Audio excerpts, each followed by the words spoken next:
Hi friends, fun and quiz ಮಗ ಚಾನಲ್ಗೆ ಸ್ವಾಗತ.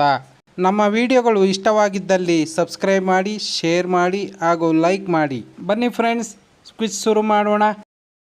ಮೊದಲನೆಯ ಪ್ರಶ್ನೆ, ಪಶ್ಚಿಮ ದಿಕ್ಕಿಗೆ ಹರಿಯುವ ಅತ್ಯಂತ ಉದ್ದನೆಯ ಭಾರತದ ನದಿಯ ಹೆಸರೇನು? ಆಪ್ಷನ್ ಎ ಸಿಂಧು ನದಿ, ಆಪ್ಷನ್ ಬಿ ನರ್ಮದಾ ನದಿ, ಆಪ್ಷನ್ ಸಿ ಕಾವೇರಿ ನದಿ, ಆಪ್ಷನ್ ಡಿ ಗಂಗಾ ನದಿ.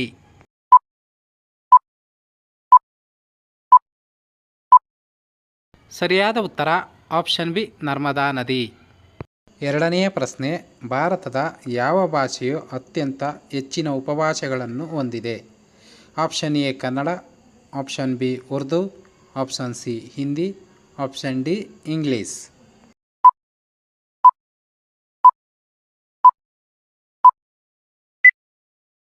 ಸರಿಯಾದ ಉತ್ತರ ಆಪ್ಷನ್ ಸಿ ಹಿಂದಿ. ಇದು ರಾಷ್ಟ್ರೀಯ ಭಾಷೆ ಆಗಿದ್ದ ಕಾರಣ ಹಿಂದಿ ಭಾಷೆಗೆ ಅತಿ ಹೆಚ್ಚು ಉಪಭಾಷೆಗಳು ಹೊಂದಿದೆ. ಮೂರನೆಯ ಪ್ರಶ್ನೆ, ಕರ್ನಾಟಕದ ಪ್ರಥಮ ಮಹಿಳಾ ಮಂತ್ರಿ ಯಾರು? Option A Lakshmi Hebbalkar, option B Jayalalithaa, option C Indira Gandhi, option D Yashodhamma Dasappa.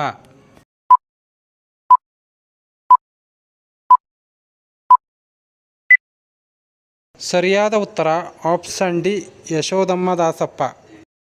ನಾಲ್ಕನೆಯ ಪ್ರಶ್ನೆ, ಭಾರತದ ಅಂತಾರಾಷ್ಟ್ರೀಯ ಚಲನಚಿತ್ರೋತ್ಸವ ಎಲ್ಲಿ ನಡೆಯಿತು?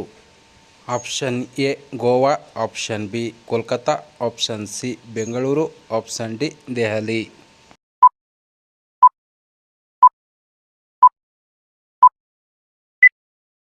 ಸರಿಯಾದ ಉತ್ತರ ಆಪ್ಷನ್ ಎ ಗೋವಾ. ಗೋವಾದ ಪಣಜಿಯಲ್ಲಿ ಈ ಚಲನಚಿತ್ರೋತ್ಸವ ನಡೆಯಿತು. ಐದನೆಯ ಪ್ರಶ್ನೆ, ಕರ್ನಾಟಕದಲ್ಲಿ ನೀಲಗಿರಿ ಗಿಡವನ್ನು ಮೊದಲು ಪರಿಚಯಿಸಿದವರು ಯಾರು? Option A Hyder Ali, option B Tipu Sultan, option C Sangolli Rayanna, option D Rani Chennamma.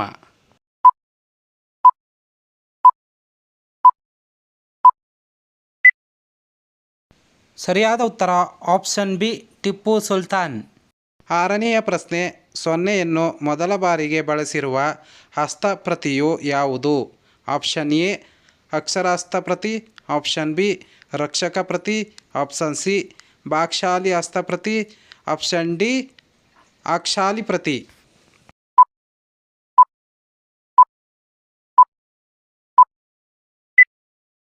ಸರಿಯಾದ ಉತ್ತರ ಆಪ್ಷನ್ ಸಿ ಭಾಗಶಾಲಿ ಹಸ್ತಪ್ರತಿ.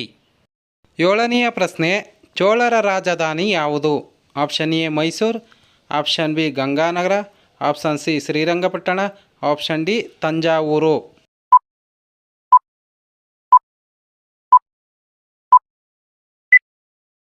ಸರಿಯಾದ ಉತ್ತರ ಆಪ್ಷನ್ ಡಿ ತಂಜಾವೂರು. ಇದು ಚೋಳರ ಕಾಲದ ರಾಜಧಾನಿಯಾಗಿತ್ತು.